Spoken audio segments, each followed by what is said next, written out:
When I tested my original fat Xbox 360 a few days ago, the power light in the power supply was a solid amber. I received the dreaded red ring of death error. In case you didn't know, that's an error code which you get when 3 of the 4 lights around the power light are flashing in unison. Cycling the power on and off a few times didn't make any difference. When this happens, you want to get the secondary error code to narrow down the possibilities. I retrieved a code 0001, which means that the 12-volt power rail is out of tolerance. As far as I was concerned, this was good news because power rail issues are often simpler to solve than some of the others. My advice for anyone who wants to disassemble their original Xbox 360 is to obtain the Xbox 360 opening tool first. This tool pushes on 4 plastic release tabs simultaneously and makes the opening process reasonably easy. I didn't have this tool. Speaking from first-hand experience, the opening process without the tool was unreasonably difficult. I'm not going to go through the disassembly as there are online guides at iFixit and elsewhere that are very thorough. Now that I'm down to the motherboard, I can see why there's an issue at the 12-volt power rail. See if you can spot it.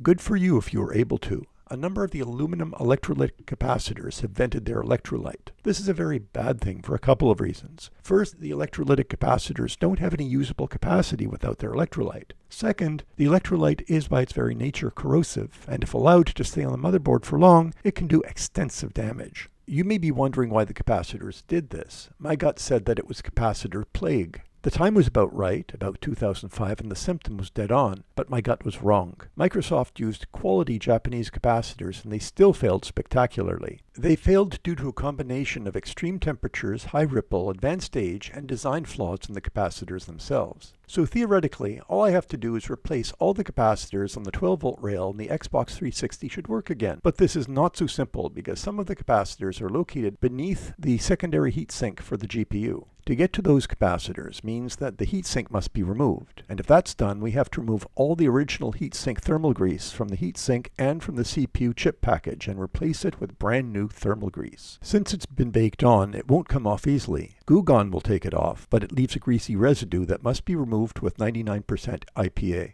The capacitors are attached using unleaded solder. Without special techniques, you will not be able to remove them. I used low-melt solder, desolder braid, and a lot of flux. Wet your soldering iron tip with low-melt solder and allow it to mix with the unleaded solder. The alloy of both solders can easily be mopped up with the desolder braid. Then clean up the burned flux with IPA. I purchased replacement capacitors from DigiKey. When inserting the new capacitors, make sure you observe their polarity, aligning minus with minus and plus with plus. It's a total of 11 capacitors that need to be replaced. This is what the Xbox 360 does with the new capacitors in place. Now, if I could only win at Grand Theft Auto 5.